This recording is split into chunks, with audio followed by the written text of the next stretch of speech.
Process शुरू हुआ है। नवीन पटनायक के हाथ में कुछ नहीं था, वो बर्बाद हो गए। नीतीश के हाथ में एक पत्ता है। यदि नीतीश अभी सजग नहीं हो गए तो नीतीश चले जाएंगे। और वो पत्ता भी जो कह रहा है, मैं उसके भी आगे की इंफॉर्मेशन आपको दे रहा हूं। नीतीश के हाथ में क्या है? नीतीश के हाथ में उसके सांसद है। क्या वो लोकसभा के सांसद नीतीश के साथ है? सबसे बड़ा पहला सवाल। क्या वहां ऑपरेशन कमल नहीं हो पा रहा है? क्या नीतीश अभी लल्लन सिंह के कसम खा के कह सकते हैं कि लल्लन सिंह उनके साथ है? बड़ी बात कह रहे टाइगर, बहुत बड़ी बात कह रहा हूं मैं अभी भी बता रहा हूं आपको। ऐसा ही नीतीश पिछली बार भी फंसे थे। जो लोग मंत्री बने वो मंत्री रह गए, वो बीजेपी के साथ ही रह गए, वो छोड़ दी जनता दल उन्होंने। जो डिप्टी स्पीकर बने वो डिप्टी स्पीकर ही रहे, उनका कोई सरोकार नहीं रहा जनता दल। वो तो पत्रकार थे, कम से कम उनको थोड़ा सा लिहाज रखना था। लेकिन सत्ता का सुख किसको नहीं भोगना है? सवाल यह है। जो चौबे ने कहा, चौबे ने क्या नहीं कहा? चौबे ने बिल्कुल वही कहा जो बीजेपी करते आ रही है। यदि नीतीश कुमार अंधे हो गए और बहरे हो गए तो इसमें मैं और आप कुछ नहीं कर सकते। भाजपा की ये तासीर रही है, उंगली पकड़ के चले जाते हैं किसी राज्य में, किसी क्षेत्रीय दल का, उसको बहुत आवाभगत करते हैं। धीरे से वो उसको बच्चा समझ के गोद में ले लेते हैं, फिर उसको कंधे पे बिठा लेते हैं। और जैसे ही वो कंधे पे बैठ जाता है, वो गले में कैंची मार के बैठता है और फिर ताउम्र गले से नहीं उतरता, और फिर बाप बन जाता है आपका। शिवसेना का ऐसा ही बाप बना, जेडीएस ऐसी ही खत्म हो गई। वहां अकाली दल ने बोल दिया कि हमारे यहाँ महाराष्ट्र ऑपरेशन शुरू होने वाला है, बीएसपी ऐसी खत्म हो गई। आप मुझे एक दल बताइए, राजनीतिक दल जो बीजेपी के साथ रह के फला हो।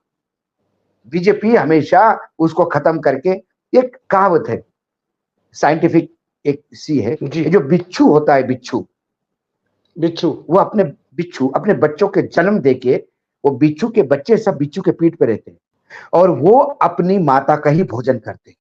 ओहो, समझ गया। और माता समाप्त हो जाती है और बच्चे फिर माता मरने के बाद उस अस्थि पंजर से बच्चे बाहर निकलते हैं। बिच्छू वाली जो है सियासत, स्कॉर्पियन पॉलिटिक्स। तो ये जो पॉलिटिक्स है ये हमेशा होती। आप बीजेडी को तब, मेरा व्यक्तिगत, मैं बीजेडी के कई विधायकों को जानता हूं। एक राज्य ऐसा है दीपक जी जो मुझे बहुत अच्छा लगता था, उड़ीसा। बहुत साफ सुथरा, बहुत अच्छे लोग। और मैं उड़ीसा के कई सांसद अभी आए हैं जो बीजेडी से बीजेपी में जाके सांसद बने, कई मेरे मित्र हैं। उनके कॉन्स्टिट्यूंसी में मैं कई बार गेस्ट बन के गया हूं। अरे बहुत दिन से नहीं आए, एक फंक्शन करते आपके लिए, आ जाओ गेस्ट बन के जी। वहां पे मैं बार बार बोल रहा था, ये बीजेपी की दोस्ती एक दिन आपको रुलाएगी। पैर की चद्दर नहीं। मैंने बोला सीखो लोगों से।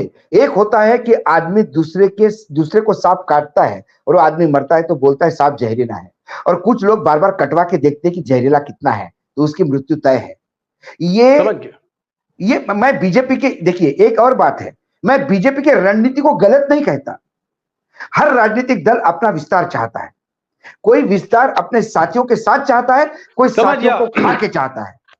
टाइगर समझ गया कि बीजेपी पहले दाना डालती है, मोदी शाह पहले दाना डालते हैं, और एक बार जब बहेलिए के जाल में चिड़िया फंस जाती है तो उसका वही हाल होता है जो जगन मोहन रेड्डी का हाल हुआ, या नवीन पटनायक का हाल हुआ, या अकाली दल का हाल हुआ, या उद्धव ठाकरे का हाल हुआ। लंबी लिस्ट है, खैर बाद में बात करते हैं। मैं सीधे नीतीश कुमार के पास। नहीं, अभी दो नाम और जोड़िए उसमें दो नाम और जोड़िए, एकनाथ शिंदे और अजित पवार। जी, उनका भी वही हाल ये भी इनका भी इतना बुरा हाल होगा कि ये लोग अपने आप को कोसेंगे किस बुरे समय में हमने बीजेपी का साथ दिया।